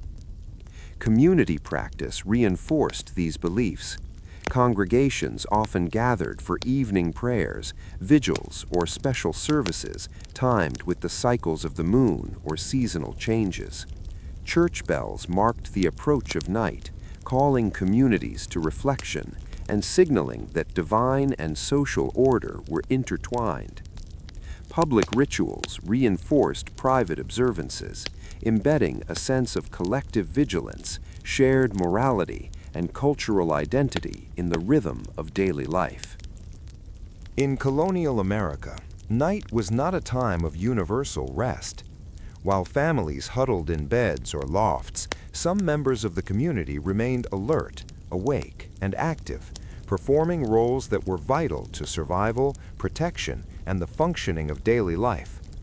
These individuals, guards, sentinels, laborers, and certain household members, inhabited a liminal space between the darkness of vulnerability and the light of responsibility. Their wakefulness was both practical and moral, a testament to human ingenuity, societal structure, and the intricate interdependence of colonial life. The most visible figures in the nocturnal landscape were town watchmen or guards. In larger settlements, these men patrolled the streets, calling out the hours, warning of fires or intruders, and maintaining order when the absence of light created opportunity for mischief, theft, or crime. Armed with lanterns, muskets, or clubs, these watchmen relied on acute perception, listening for unusual noises, observing flickers of movement, and interpreting every sound in the context of potential danger. Their role demanded endurance, discipline, and courage. Many went long stretches without proper rest, their vigilance compensating for the limitations of their poorly lit environment. In smaller communities or rural areas, the responsibility of watch shifted to family and neighbors. Rotating vigilance became a communal necessity. One adult remained awake while others slept, tending fires, guarding livestock, or monitoring vulnerable entry points. These rotations were often informal but strictly observed, reflecting a shared understanding that a lapse in vigilance could result in disaster. In this sense, the night was a cooperative enterprise. Wakefulness was a duty shared and respected, grounded in necessity rather than hierarchy alone. Certain household members held specific responsibilities that required them to remain alert. Mothers, particularly in large or multi-generational households, monitored infants, young children, or sick relatives. Their attentiveness was a combination of instinct, training, and learned strategy. A whisper, a cough, or a rustle could signal danger or need, and the mother's wakefulness ensured immediate response. Fathers or older siblings might supervise fires, guard storage of food and tools, or perform repairs under the protective glow of candlelight. In households with servants or enslaved individuals, these tasks were often delegated, but the principle of wakefulness as service and protection remained constant. The physical experience of staying awake in darkness was unique and demanding. Sight was limited. Movement was cautious to avoid accidents. Candlelight, if available, illuminated small portions of space, casting shadows that could both aid observation and deceive perception. Auditory awareness became paramount. The creak of a floorboard, a distant bark of a dog, or the faint clatter of a door could signify a real threat or simply the normal settling of a wooden structure. Wakefulness required constant interpretation of subtle sensory cues and the ability to act decisively in response.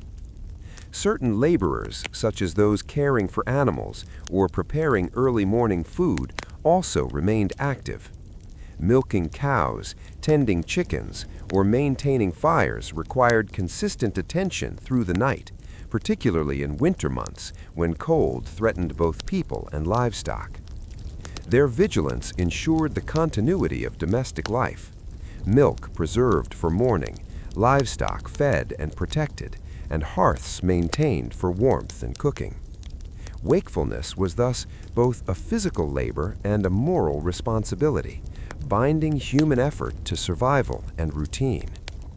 Watchfulness extended to spiritual and moral domains as well. Some families believed that nighttime was a period of increased vulnerability to both physical and spiritual threats. A member staying awake might read scripture, offer prayers, or recite psalms quietly, ensuring that the household was spiritually fortified against evil. This practice intertwined religious observance with practical duty. Wakefulness was both an act of protection and devotion. In this way, the individual awake during the night became a mediator between danger and safety, human and divine. Children, though often expected to sleep, sometimes participated in wakefulness under guidance. Older siblings might monitor younger ones, help with fires, or carry out minor chores. Even limited periods of observation taught responsibility, attentiveness, and empathy. In a society where every household member contributed to survival, these experiences embedded practical wisdom and moral education into daily life from an early age. Travelers, messengers, and tradespeople also operated during night hours. The movement of goods, messages, or livestock required navigation through unlit roads, forests, and rivers. Lanterns, guiding stars, and keen observation ensured safe passage, but the risks were manifold. Thieves, predators, or environmental hazards could easily threaten the unprepared. These nocturnal actors depended on skill, preparation, and experience, illustrating that wakefulness in darkness extended beyond the household to the broader community network. Night also provided a framework for moral instruction. The darkness, juxtaposed with candlelight and hearth warmth, became a metaphor for spiritual vigilance. Good required attention, discipline, and guidance, while evil thrived in negligence, fear, or ignorance. Parents and elders used the evening to teach lessons of honesty, temperance, and obedience. Stories of biblical figures, moral failings, and divine intervention were recounted not merely for entertainment, but to instill lifelong values and prepare children for the broader societal expectations that awaited them at dawn. Sleep itself was imbued with religious significance. Families invoked protection before retiring. Prayers were recited, candles positioned strategically, and beds arranged with care. Dreams were interpreted morally and spiritually. They could reflect divine warning, instruction, or premonition. Nighttime vigilance, therefore, was not merely pragmatic, but also moral, an exercise in attentiveness, faith, and preparedness for the unpredictable interplay of the natural and supernatural. Religious observance influenced even mundane household practices. Hearth maintenance, candle placement, and room organization were considered forms of devotion.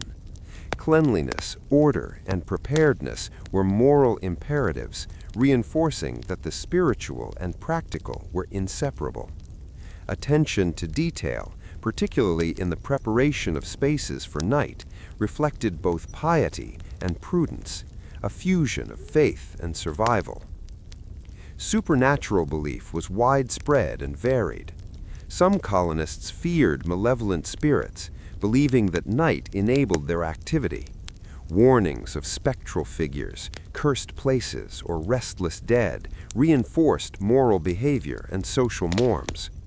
Others emphasized protective rituals, holy water, prayers, amulets, or biblical inscriptions at doorways. Night was therefore a space of negotiation where tangible vigilance intersected with cultural belief and spiritual practice. Dreams and nocturnal visions held particular weight. Families interpreted them as communication from God or moral testing, often adjusting behavior in response. Parents guided children in discernment, teaching them to distinguish between imagination, misinterpretation, and spiritual insight. Dreams reinforced daytime instruction, offering another layer of moral education and psychological preparation for life in a world structured by labor, faith, and communal expectation. Public and private observances were intertwined. Community watch practices, church gatherings, and personal devotion collectively reinforced moral, social, and practical frameworks. Candles lit on windows, public prayers, and communal work reflected shared responsibility, ensuring that the night was both managed and morally guided. These rituals created a sense of continuity and predictability within an otherwise uncertain temporal space. Fear, morality, and religious belief were therefore inseparable. Darkness amplified physical vulnerability, but it also sharpened moral perception and spiritual practice. The night became a laboratory for virtue. Vigilance, piety, and cooperation were not optional but essential for survival, protection, and cultural continuity. The interplay of fear and faith created a disciplined, attentive, and morally structured society where every sound, shadow, and flickering flame carried meaning. Children were central participants in these processes. They observed, imitated, and internalized rituals, lessons, and cautionary tales. Through participation in prayer, storytelling, and nighttime routines, they learned both practical survival skills and moral frameworks. Religious instruction, embedded in daily life and nightly observance, ensured continuity of cultural and spiritual values, linking generations across both temporal and existential dimensions. Nighttime labor and vigilance were informed by religious beliefs. Parents and elders maintained fires, secured doors, and monitored children with a sense of moral as well as practical duty. Attention to detail, measured movement, and disciplined activity reflected both survival instinct and spiritual responsibility. The fragility of flame and the uncertainty of darkness became a metaphor for human life and moral choice. Careful attention preserved safety, virtue, and spiritual alignment. Community reinforcement extended beyond households. Religious leaders provided guidance on night observances, moral instruction, and spiritual protection. Sermons often emphasized the importance of vigilance, the dangers of moral lapse, and the protective power of faith. Community norms codified both practical and spiritual behavior, ensuring that the population internalized shared expectations regarding nighttime conduct, preparation, and moral discipline. Houses themselves were a stage for the intersection of belief and practice. Candles, hearths, and windows were arranged to optimize both illumination and symbolic significance. Windows allowed light to project outward, asserting moral and spiritual presence in the neighborhood. Hearth fires became central to both physical and spiritual life, a locus for family gathering, ritual, and instruction. Every aspect of domestic arrangement reflected the intertwined priorities of survival, faith, and cultural continuity. Seasonal cycles influenced religious observance. Longer nights in winter required extended vigil, additional prayers, and careful management of fire. Summer nights, though shorter, involved specific rituals for protection against illness, pests, or moral lapses. Colonists integrated environmental awareness with spiritual practice, demonstrating a sophisticated understanding of how nature and faith coexisted in daily life. The meaning of night extended beyond immediate household concerns. Travelers, laborers, and traders navigated darkness with both practical preparation and spiritual mindfulness. Lanterns, prayers, and awareness of moral conduct guided behavior. Fear, belief, and attention to ritual were integral to movement and decision-making outside the domestic sphere, reflecting a holistic understanding of the night as a morally and physically consequential period. Ultimately, religion, belief, and the meaning of night were inseparable from colonial experience. Darkness shaped perception, structured behavior, and reinforced social and spiritual hierarchies. Candlelight illuminated more than rooms.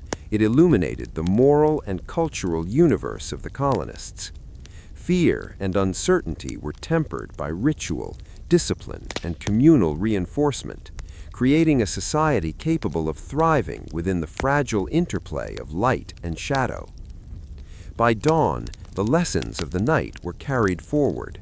Faith, vigilance, and moral awareness persisted, informing daytime behavior, labor, and interaction. Spiritual and practical instruction were integrated, ensuring that the cyclical nature of darkness and light maintained cultural continuity, survival, and personal development. Night, though fraught with fear and uncertainty, was a crucible in which colonial Americans forged resilience, piety, and social cohesion. The night was thus not merely an absence of light, but a meaningful temporal space, a stage for survival, faith, moral instruction, and community reinforcement. Religion and belief provided context, shaping perception and behavior in a world where danger, uncertainty, and moral responsibility were ever present. Through ritual, prayer, and vigilance, colonial Americans navigated darkness, forging a culture in which spiritual and practical life were inseparable, and the meaning of night extended far beyond mere sleep or inactivity. The psychological nature of staying awake while others slept was complex. Isolation could amplify perception and anxiety, heightening attention to every minor sound or movement. Those awake developed acute sensory awareness, distinguishing between natural and human-induced noise, interpreting shadows and flickers of light, and anticipating possible danger. Vigilance demanded both patience and alertness, a combination of mental discipline and physical endurance. The role required stamina, courage, and the acceptance that personal comfort or rest was secondary to the needs of the household or community. Nighttime wakefulness was also a tool for prevention and deterrence. The presence of a watchful individual discouraged potential thieves, wild animals, or disruptive neighbors. Light from a candle, footsteps along corridors, or the distant echo of a call could be enough to prevent mischief or harm. In this sense, wakefulness was an invisible yet effective form of protection, its success measured by the absence of catastrophe rather than the drama of direct confrontation. Social hierarchy influenced the allocation of wakefulness duties. In wealthier households, servants or enslaved individuals were often tasked with night vigilance, performing labor that protected the property and well-being of the family. Their work, though essential, often went unnoticed in narratives of survival, yet it was integral to maintaining order. These individuals developed skills, routines, and strategies for alertness, blending practical knowledge with social expectation and enforced responsibility. In smaller households or poorer communities, the responsibility fell directly on parents or the eldest children. In these cases, wakefulness was not optional, but an integral aspect of survival. The night became a structured period of active participation, where attention, decision-making, and physical readiness were continuously exercised. This labor, though less visible in historical records, was no less vital, reflecting the broader principle that survival in colonial America depended on shared responsibility and human diligence. Wakefulness was intimately tied to the environment. Seasonal changes affected the intensity and duration of night labor. Winter's long, cold nights demanded prolonged vigilance. Fires had to be maintained, livestock monitored, and structures checked for draft or frost damage. Summer nights, though shorter, presented other challenges.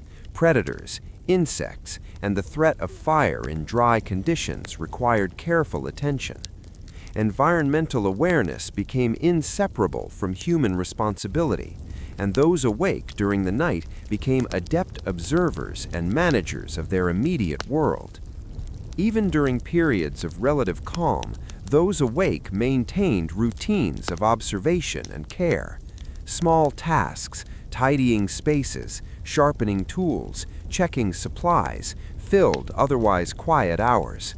These acts of preparation reinforced resilience, efficiency, and readiness for both expected and unexpected events. The night was transformed from passive restlessness into structured, purposeful activity, and wakefulness became both a practical and moral endeavor. Psychologically, staying awake while others slept required balancing alertness with endurance. Extended periods without sleep could compromise judgment, but training, experience, and routine enabled individuals to maintain functional vigilance.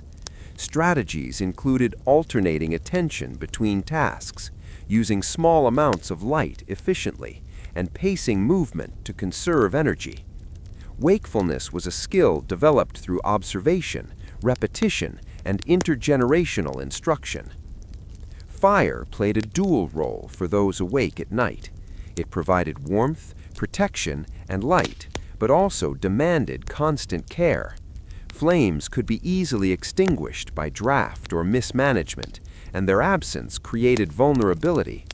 Those awake became caretakers of both flame and household, their responsibility encompassing both material and symbolic security. Fire was at once a practical necessity, a psychological comfort, and a moral metaphor for human diligence. Religious observance continued to shape nighttime wakefulness. Reading scripture, reciting prayers, or performing minor devotional tasks infused labor with spiritual purpose. Vigilance became a moral exercise as well as a practical one, reinforcing values of responsibility, protection, and service. The person awake during the night acted not only as a guardian of property and family, but as a moral sentinel, embodying the integration of faith and action that defined colonial life. Community interdependence was reinforced by night vigilance. Stories of watchful neighbors preventing fires, theft, or accidents circulated widely, emphasizing the collective responsibility for safety. Cooperation extended across households. Coordinated fire management, warning signals, and rotational watch ensured that the community as a whole could survive the vulnerabilities of darkness. Wakefulness was therefore both personal duty and civic service, linking individuals to larger social networks.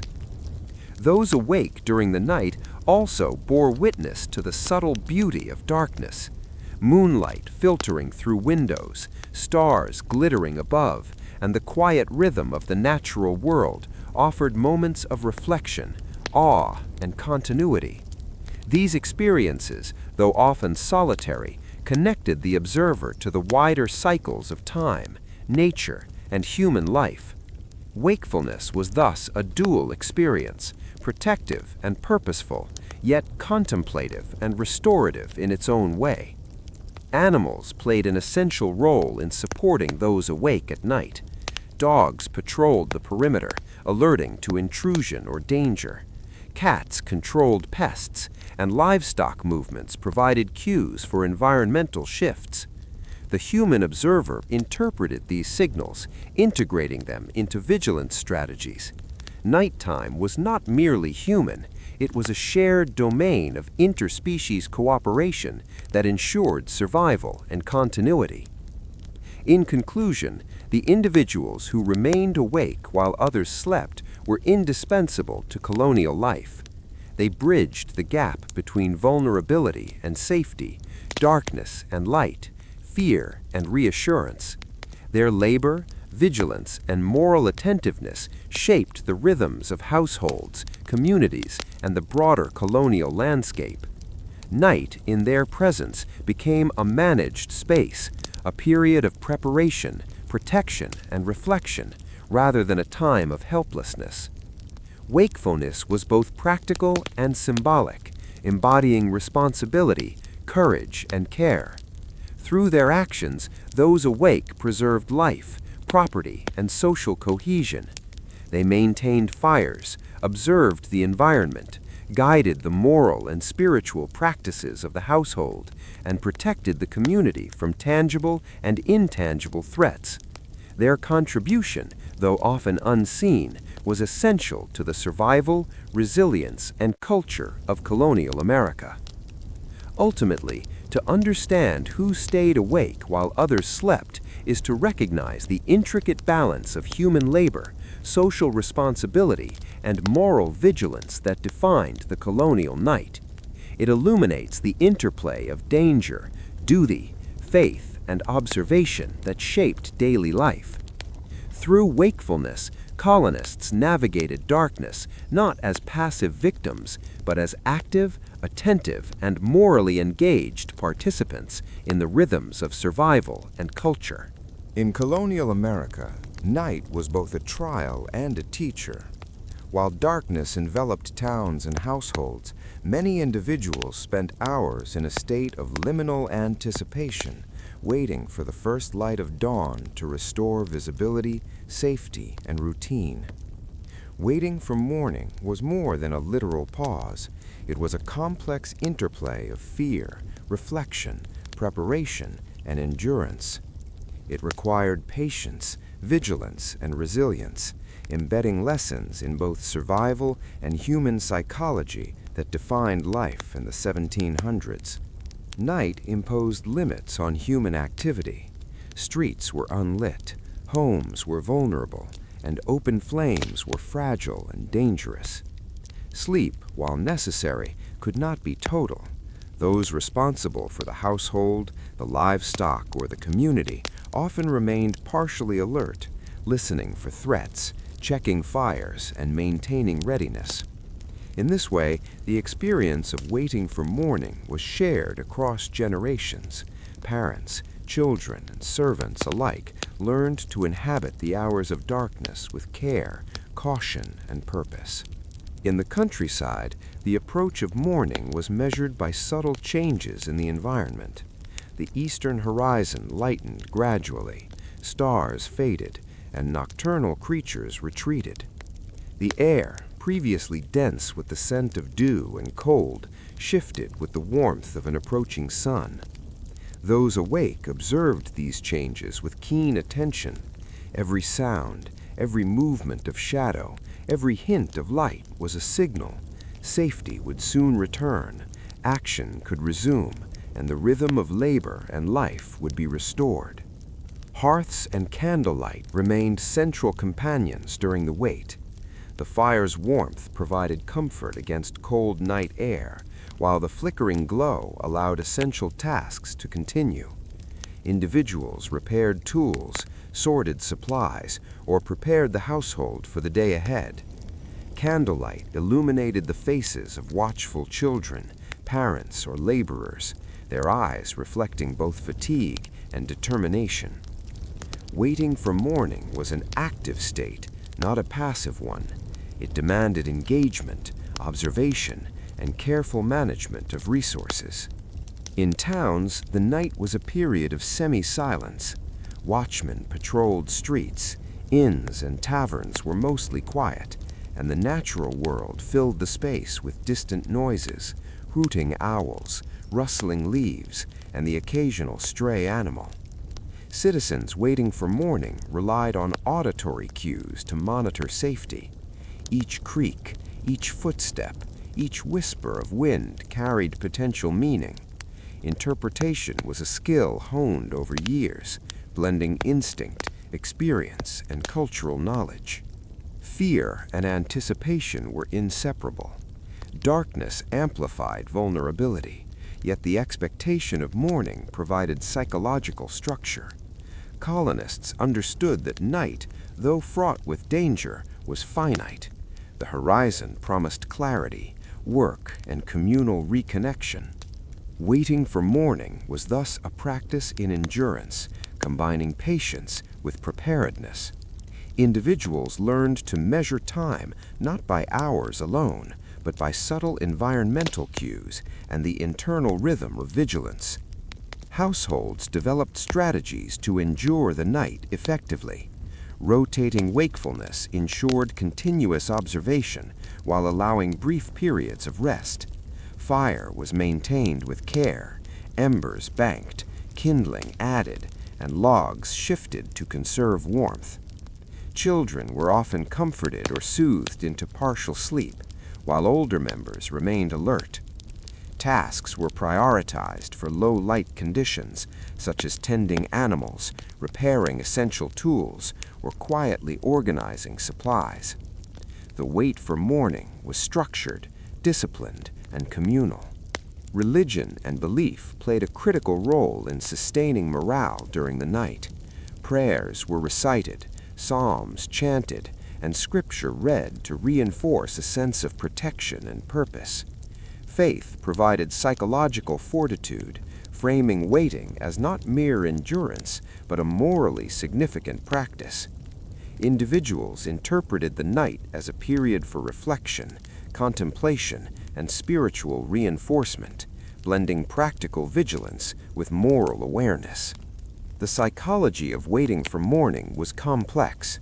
Fatigue competed with alertness, yet focus was sustained through routine, observation, and mental engagement. The mind scanned shadows, listened for irregularities, and anticipated changes in the environment.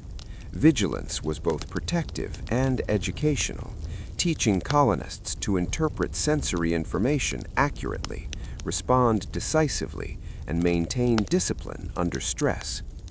Over time, waiting became a skill, developing patience, attentiveness, and resilience.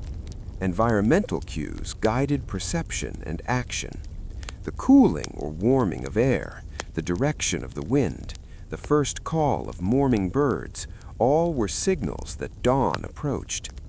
Experienced observers could detect the subtle shift from night to day, preparing hearths, opening shutters, and organizing household activity in advance of sunlight. The ability to read these cues was crucial for efficiency, safety, and the smooth transition from darkness to light. Nighttime sounds, often unsettling, were interpreted and contextualized. The rustle of small animals, the groan of timber, or distant human activity could be threats, benign occurrences, or signs of approaching morning. Those awake learned to differentiate these signals, building skills in attention, reasoning, and anticipation. Waiting for morning demanded patience, interpretation, and a continuous balancing of alertness and endurance. Certain social roles defined how individuals waited for morning. Watchmen patrolled streets and reported incidents to authorities or households. Mothers observed children and cared for the sick. Fathers and older siblings maintained fire, secured property, and ensured readiness for the day. Servants, apprentices, and laborers performed essential tasks quietly and efficiently. Each role contributed to household and community survival, reinforcing interdependence and collective responsibility during hours when most were asleep. Sleep itself was strategic. Even those who remained partially alert would rest in shifts, allowing brief periods of recovery while maintaining readiness. Napping near a hearth, partially curled on a mat, or sitting with eyes half closed, individuals balanced fatigue with vigilance. These micro-rests were vital for sustaining attention, maintaining morale, and ensuring preparedness until the sun's arrival. Waiting for morning was therefore a dynamic state of rest and alertness, requiring adaptability and discipline. The anticipation of dawn influenced behavior in subtle ways. Light tasks were prioritized, unnecessary movement minimized, and sound controlled to avoid drawing attention. Interpersonal interactions were muted but meaningful. Whispers of instruction, gentle guidance for children, or shared observation of environmental changes reinforced cohesion. The night was a time for measured action, and waiting for morning became a structured, almost ritualized period of quiet purpose. Animals were crucial companions during this vigil. Dogs alerted households to unusual activity, wolves and foxes were monitored for threat, and livestock provided cues to environmental changes.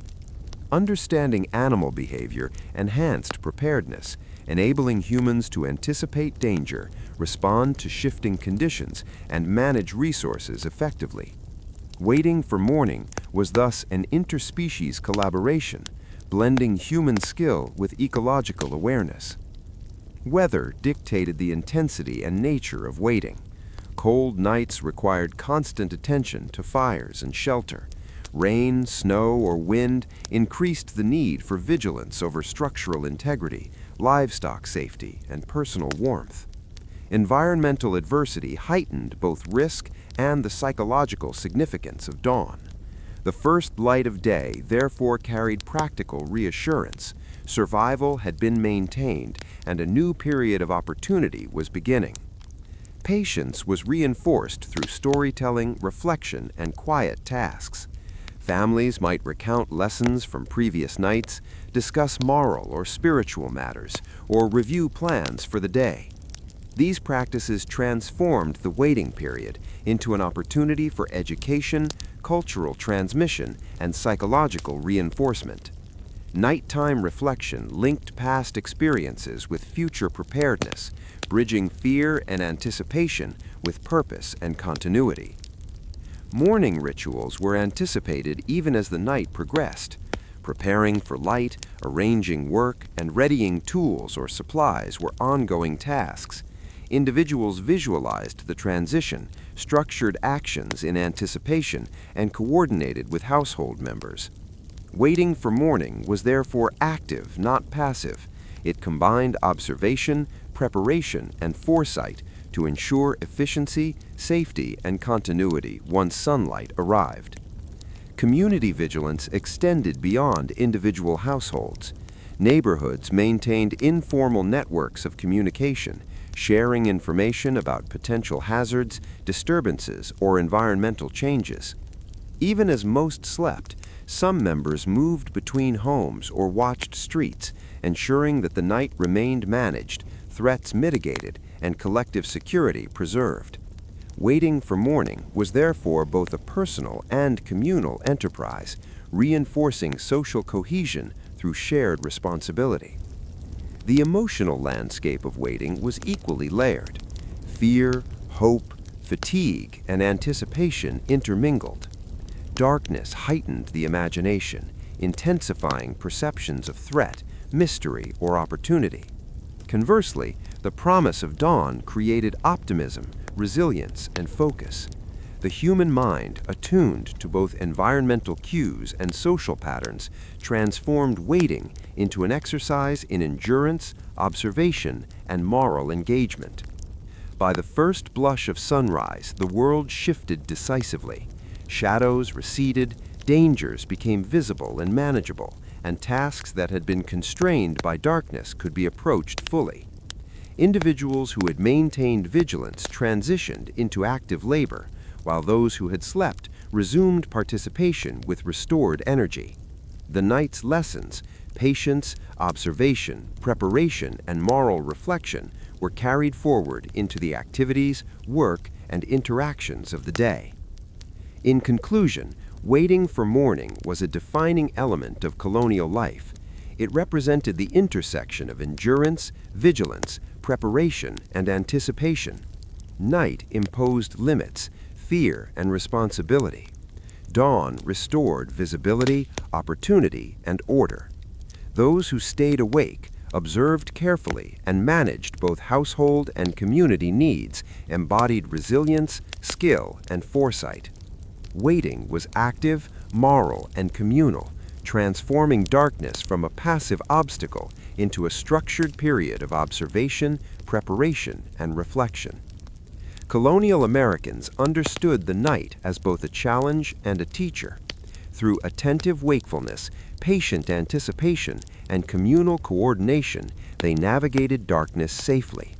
The arrival of morning signaled survival, restored order, and opportunity, making waiting not merely a period of passivity, but an essential, formative, and enduring aspect of life in the 1700s.